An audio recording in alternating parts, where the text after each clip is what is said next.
series Legimendra NIM 25201013. Di sini saya adalah pembaca pertama dari makalah kelompok kami yang berjudul Najis dan Hadas, kriteria najis dan hadas serta tata cara mensucikan hadis dan hadas. Diajukan untuk memenuhi salah satu mata kuliah kami, yaitu bimbingan ibadah. Yang pertama itu najis dan hadas. Najis adalah satu kotoran yang menjadi sebab terhalangnya suatu ibadah kepada Allah Subhanahu wa taala. Najis itu berarti jijik atau kotoran. Pengertian najis menurut bahasa Arab yaitu al-qadzarah, yang berarti adalah kotoran. Sedangkan menurut istilah agama syar'i diantaranya, ulama yang pertama yang berpendapat itu Syafi'iyah mendefinisikan najis secara literal bermakna segala sesuatu yang kotor. Sedangkan najis menurut ahli fikih adalah sesuatu yang kotor yang dapat mencegah keabsahan sholat. Kemudian juga ada pendapat salah satu menurut definisi al-makiyah, najis adalah sifat hukum satu benda yang mengharuskan seorang tercegah dari kebolehan melakukan sholat bila terkena atau berada di dalamnya. Kemudian yang kedua itu mengenai hadas. Pengertian hadas. Hadas secara bahasa berarti berlaku atau terjadi, sedangkan menurut istilah syar'i, hadas berarti sesuatu yang menyebabkan seorang harus bersuci. Nah, hadas juga terbagi menjadi dua, yaitu ada hadas besar dan hadas kecil.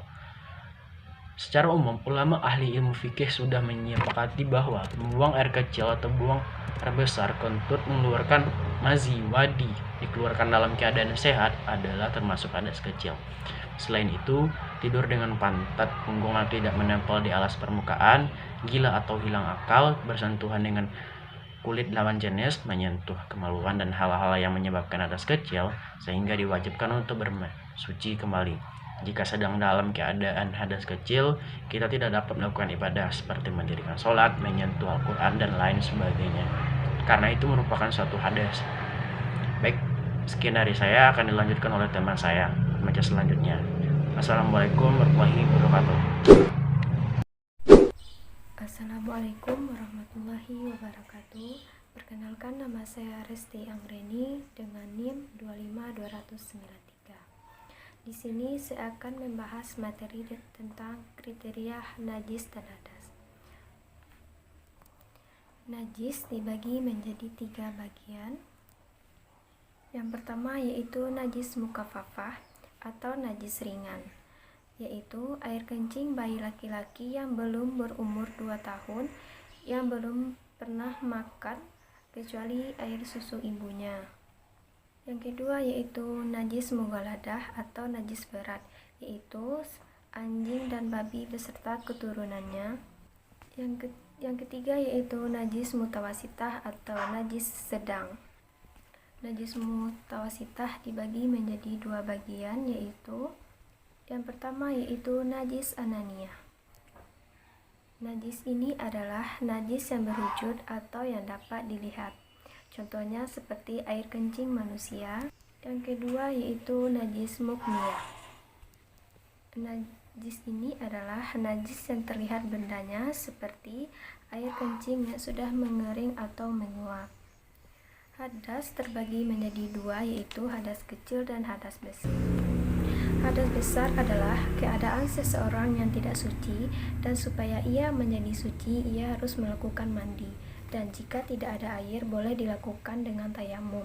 Contoh dari hadas besar ini adalah wiladah, nifas, haid, dan lain sebagainya.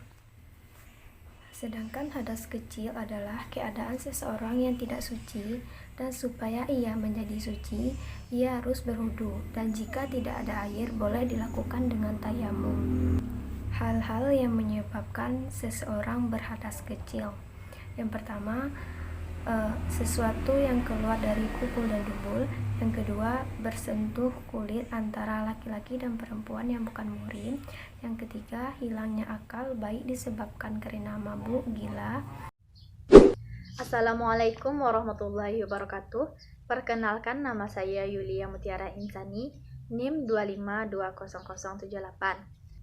Pada kesempatan kali ini, saya akan menjelaskan tentang tata cara menyucikan najis dan hadas. Najis terbagi 3. Yang pertama adalah najis mukhafafah. Najis mukhafafah adalah najis ringan. Misalnya adalah kencing anak laki-laki yang belum memakan apapun selain ASI. Cara menyucikan benda yang terkena najis ini dengan cara memercikkan air pada benda tersebut. Yang kedua adalah najis mutawasitah.